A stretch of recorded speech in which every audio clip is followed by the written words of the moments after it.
Hey everyone, this is basketball loving Dr. NBA. Today I've got an interesting story to share with you. Team play is usually a key factor in most sports, and that's why different positions in them exist. And there are minimum requirements in them as well. Soccer, for example, center back players who don't get pushed around when it comes to headings and physical battles usually need a tall height and strong physique. And the wingback defense and the strikers that are forwards in soccer need to usually be fast at running. And this exists in basketball as well, with 5 positions. Especially power forwards and centers that play in the paint zone. They need to block basketballs or get the rebounds. So for a big man position, a tall height player has a definite advantage compared to other positions. But a player with a short height that broke that stereotype and went around taking over the paint zone, one NBA legend.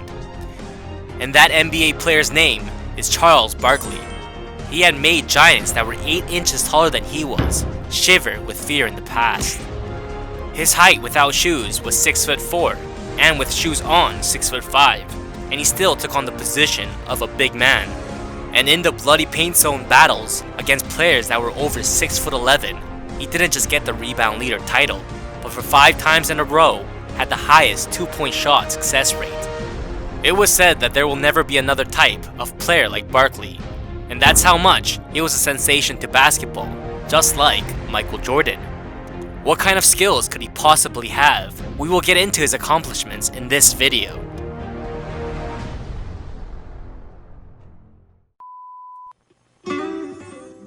(1963) Alabama, in the US, in a small city called Leeds, Charles Barkley was born. But he lived in a very poor home, enough for his father to bail on him. He had a very tough childhood. His mother and grandmother did not give up on Barkley though. They worked as housekeepers, cleaners, etc., and did whatever they could to raise this young child with good care and raise him to the fullest. And while Barkley was growing up, seeing them go through all this, he decided one day to get away from poverty and at the same time decided basketball would be the answer. He practiced every day and jumped over the fence in the backyard to practice his jumping ability. As a result, at a height of 5'7", he played the role of point guard, and a year after he enrolled in high school, he grew to 5'10", and he was athletic enough to dunk. But unfortunately, because of his short height, he wasn't able to be picked for the main school team. And in his 11th year, he was picked as only a backup player, and his height was still 5'10", so Charles Barkley looked like there was no hope left for his future. But just then, as if God does exist, right before entering his senior year, in that summer vacation, Barkley suddenly grew 6 inches and was at 6'4". And plus that, with his potential exploding, he had become a starting member. With an average of 19.1 points and 17.9 rebounds, he led the team to 26 wins and 3 losses, and also led them to the top 4 in the Alabama High School League. And from there, he poured down 26 points and was finally starting to get recognized. And a head coach for Auburn University that saw that game had seen a 240-pound player that flew on the court and fell for Barkley right away and tried to recruit Charles Barkley to his team. And so, Barkley had enrolled in a fairly prestigious university, and because he was so strong and good with rebounds, he was given the position of center. And even though he was short for that position, for 3 years, he had an average of 14.1 points and close to 10 rebounds, and he had a fierce dunk that really made the fans go crazy. He weighed close to 290 pounds and was not very good at keeping his body in shape, but that weight actually helped him compete in the paint zone, and different from how he looked, he was very fast and had a great jumping ability. And after finishing his 3rd year, he entered the 1984 NBA draft, and his expected draft was the 5th pick. But his situation was very upsetting, because the team that had the 5th pick, the Philadelphia 76ers, did not have money left over in their salary cap because of all the players. So if he had joined that team, he would only get a minimum contract, and that's not what he wanted. Finding this truth out late, Barkley let himself go. He was supposed to hit 270 pounds, but for 2 days he chowed down on high-calorie foods, and as a result, he hit 300 pounds. So, the Philadelphia 76ers were definitely not happy with him. And a few days later, the draft had opened, and the team that took in Barkley was still the Philadelphia 76ers. And maybe because he was unhappy with the results, there was no smile on his face to be found. Fortunately, they sent away 2 players in that team, leaving space in the salary cap. So Barkley had got an average of $5 million per year, getting a pretty satisfying deal. He succeeded his dream of entering the NBA, and he no longer had to live in poverty, so he was quite happy. But there was an unexpected problem that had occurred. And that was the fact he had overeaten, and he was way too obese, so he didn't get the satisfying playtime that he wanted. But at the time, when he needed advice, in Philadelphia, there were veterans that were very skilled and experienced, and out of those players, Moses Malone, who was the best center in the league at that time, had coached and took care of Barkley the most. He gave Barkley short-time goals so he could lose weight, and ran by his side all the time.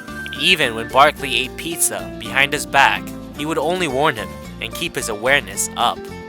And because of these kind acts, Barkley was moved, so he worked harder, and as a result, he finally hit his best potential and successfully dropped to 250 pounds. And his performance was good enough to become a starting member. And he was ranked top 5 out of all the rookies, and finished off his first year in the 84-85 season satisfied. And Barkley's potential had really started to shine after that. His height as a power forward with basketball shoes on was no different to a normal shooting guard at 6'6", but his wingspan was 7'3", and his jumping ability was around 3'3". So against taller big men in the paint zone, with rebounds, blocks, and physical battles, he did not fall behind in the slightest bit. And plus that, because he had experience with playing point guard, he showed impressive dribbling skills, and he could run 11 seconds for a 100-meter dash, showing how fast he actually was. After getting the rebound while playing defense and running up the court, if anybody would get in his way, it looked as if they would die, because he looked like a tank running up the court, and his finish with that run with a massive dunk. And this offense made the fans lose their mind in an instant. But of course, because there were many plays where he carried the ball, in his second year he was first in turnovers, but his competitiveness in the paint zone was stronger compared to anybody.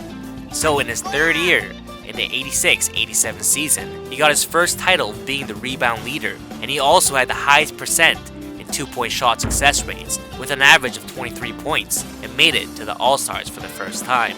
He would eventually, for 4 times in a row, have the highest 2-point shot success rate in this cramped up paint zone, going past players that were taller than him and avoiding blocks.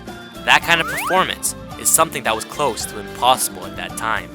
After that, in his 4th year, he had his career high average of 28.3 points, and he was ranked as the top in the NBA with only 5 players. But opposite from all his accomplishments, his team was not good enough to even make it to the playoffs.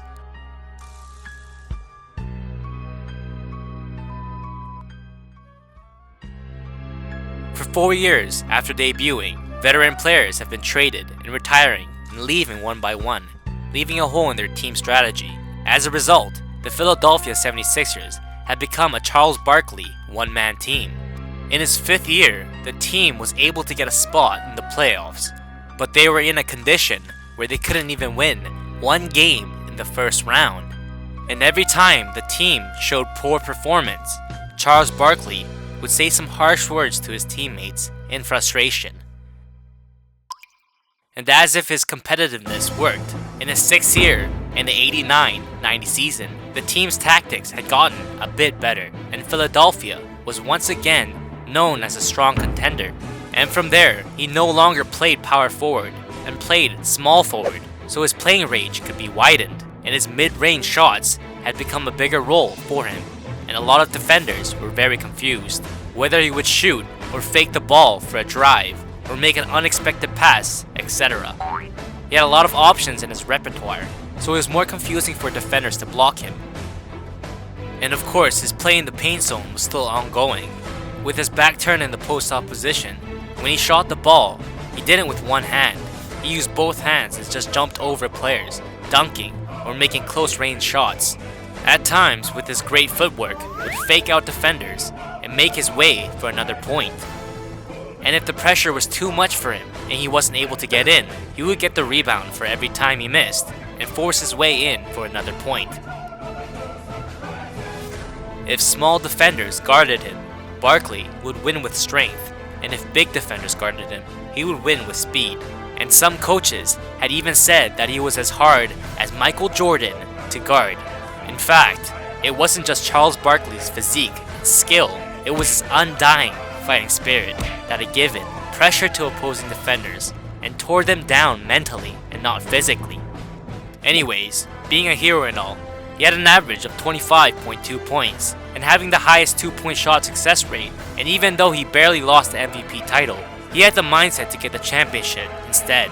So in the playoffs, he blew past the first round and was heading into the second round now. And just then, from the same draft he was in, it was a battle against Michael Jordan himself. Saying that no NBA player was better than him and always having confidence, Charles Barkley. And even though he didn't want to care about Michael Jordan, he couldn't because it's Michael Jordan. The career start in the past was only 2 draft picks of a difference, but Jordan, since he was a rookie, had gotten 3rd place in all average points and got the MVP title in his 4th year. And it was a situation where Michael Jordan was already known as the best player in the NBA. And because so, in his early career, no matter how good and great of a performance Barkley had shown, his spotlight and interest from the media was always below Michael Jordan. So Barkley, facing off against Jordan in the playoffs for the first time, wanted to win so sincerely. And all these things in mind, he entered the first game, and even though it was an away game in Chicago, he had gotten 20 rebounds in the paint zone, and on offense, getting a lot of fouls called for him, made 10 out of 11 free throws, and showed other great performances, getting 30 points altogether. From Barkley's heated performance, Michael Jordan did not back down at all and got 9 more points than he did, 39 points, and beat Philadelphia by an 11-point deficit. And in the next game, with 6 more points this time, Michael Jordan put up 45 points and pretty much shut down Charles Barkley completely. And really getting pissed off, Barkley was now bringing Jordan back to his home, until the second quarter by a 22-point deficit was tearing down the Chicago Bulls. And they did take that game for the victory. Jordan had gotten 49 points and closed the gap to 6 points. His fury was somewhat crazy to see at that time. And after the third game ended, they were both ready to win in the fourth game. But just then, there was some good news for Barkley, and that was that Michael Jordan's partner, Scottie Pippen, was not going to attend the next game. And Philadelphia, being excited by this, could now focus more on Jordan himself and pressure him, and as a result, in the fourth game by a 10-point deficit, had completely lost. Just because they couldn't stop one person, Michael Jordan. On that day, it wasn't sure if he was human or not, but he exploded with points. In fact, Jordan was on his way for the 4th scoring leader title, and was a one-of-a-kind offensive player. He shut down the defense and made 45 points that day. And 3 days later, after Pippen had returned in the 5th game, with an 18-point deficit, made Barkley fall to his knees. And a year later, just like before, they would meet again in the second round of the playoffs. And because Charles Barkley was full of revenge, he surprisingly got more points than Michael Jordan in the first game. And out of all the players from both teams, had the most rebounds. But his teammates on Philadelphia had gotten weaker than the year before. And for the Chicago Bulls players, they had upgraded to another level. As a result, with Jordan and Pippen's combined plays, Philadelphia could only stand and watch in shock. Even with Barkley's revenge on the line, in the first and second and the fourth and fifth, by an average of 11.5 point deficits, lost completely.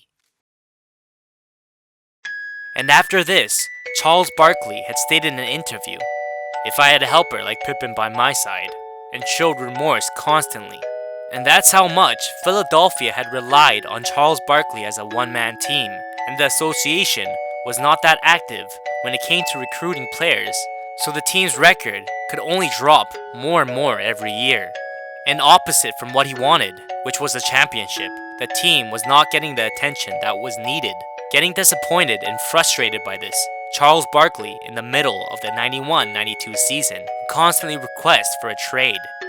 And while this was going on, Jordan had already won 2 championships, and becoming Jordan's shadow, Barkley's future days had become darker and darker every day.